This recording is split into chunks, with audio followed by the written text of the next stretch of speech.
There is new information and reports this morning about the role of Pope Benedict when he was a Vatican cardinal investigating the allegations of sex abuse. This case involves the leader of a prominent and well-financed Catholic order with a big presence in the U.S. Despite allegations he abused dozens of boys, the founder of the Legionaries of Christ, Father MACIEL, was a favorite of Pope John Paul II and other Vatican officials. Father MACIEL was a revered figure in the Vatican. And he was also known as a man who spread around generous gifts and cash to top people in the Vatican. I think Father MACIEL used money the way some politicians do in spreading it liberally to buy support, both for himself and his religious order. And when these men and other former Legion members brought allegations to the Vatican that they had been abused as boys by Father MACIEL, nothing happened for 6 full years. Absolutely nothing. Not a word. The Vatican official in charge of the investigation was then Cardinal Joseph Ratzinger, now Pope Benedict. I wanted to ask you a question about Father MACIEL.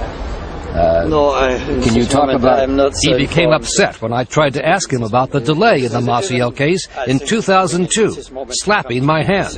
There's a question whether you covered... No, so a moment. No, there's a question whether you... Come to me when the moment is given, not yet.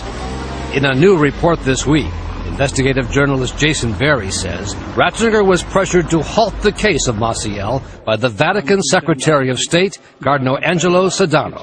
And Ratzinger basically got the message, do not go after this man. Berry says Ratzinger finally decided to go ahead with an investigation on his own after MACIEL continued to be seen in public with the Pope, despite the allegations. And I think at that point Ratzinger figured he had to do something on his own. And so he broke ranks with Sedano, broke ranks with the Pope, and ordered an investigation of MACIEL. Shortly after Cardinal Ratzinger became Pope Benedict, he forced MACIEL into retirement, although he did not defrock him, strip him of his priestly powers. MACIEL died in 2008, still a priest. Vatican officials say the Pope will soon decide whether MACIEL's order, the Legionaries of Christ, should be shut down for good, in a case that provides a rare glimpse into the power and money and Vatican intrigue that surrounds this issue. One footnote, it turns out that MACIEL may have had at least 3 children, one of whom, a son, claims he too was abused by his own father, the priest, George.